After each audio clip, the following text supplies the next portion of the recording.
Salut, c'est Pierre pour mon coach de sax. Aujourd'hui, on va parler des suraigus au saxophone. C'est parti.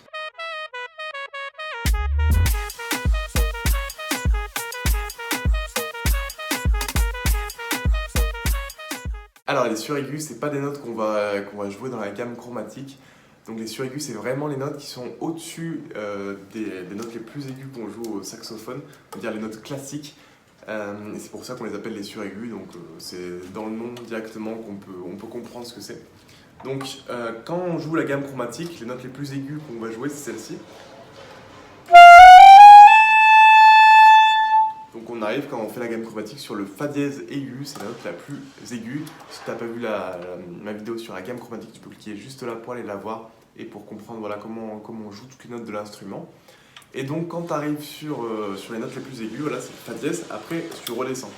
Quand tu fais les suraigus, il faut avoir quand même un bon niveau en saxophone parce que voilà, ça va être des notes qu'on va jouer surtout avec son souffle. Quand on arrive sur le fa dièse aigu, on peut éventuellement faire un sol.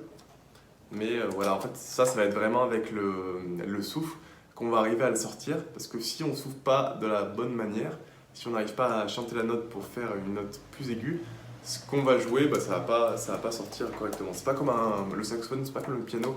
Tu appuies sur une touche, ça sort. C'est aussi un instrument avec le souffle. Et c'est aussi avec ton souffle que tu vas pouvoir maîtriser ce qui sort de ton instrument comme note. Donc après, une fois que tu as fait le fa dièse, tu peux faire éventuellement un sol aigu. Donc après je ferai une vidéo plus poussée pour te montrer exactement en détail comment ça se joue. Mais en gros tu fais, voilà, tu cliques ici comme si tu faisais tu vas toucher ici comme si tu faisais un si bémol. Ensuite tu vas toucher cette note ici, boum. Celle-ci. Voilà, attends. Je vais faire comme ça. Voilà.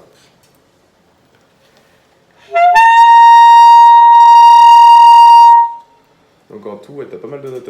Donc là, juste celle-ci, il faut garder la clé d'octave. Tu vas avoir cette note-là. Voilà, cette note ici. Et le Fa. Et après, il va falloir aussi avoir un souffle correct pour pouvoir la sortir. Parce que là, je chante un sol, mais si je le chante pas dans ma tête et que j'arrive pas à faire un souffle en fonction de ce que je chante pour essayer de sortir le sol, ça va pas sortir. Et donc je te montre, ça fait tac, tac, tac, et ici, si bémol.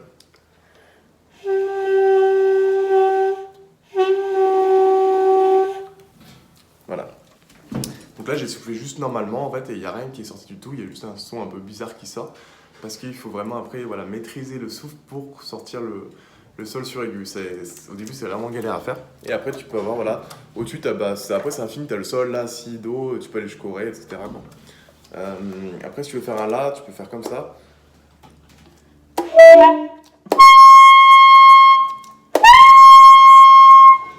Donc tu vois, au début, c'est mal sorti parce que je n'ai pas soufflé correctement. Donc le la sur aigu, ça va être comme ça, 1, 2, 3. Et donc forcément, si tu souffles mal, ça va faire...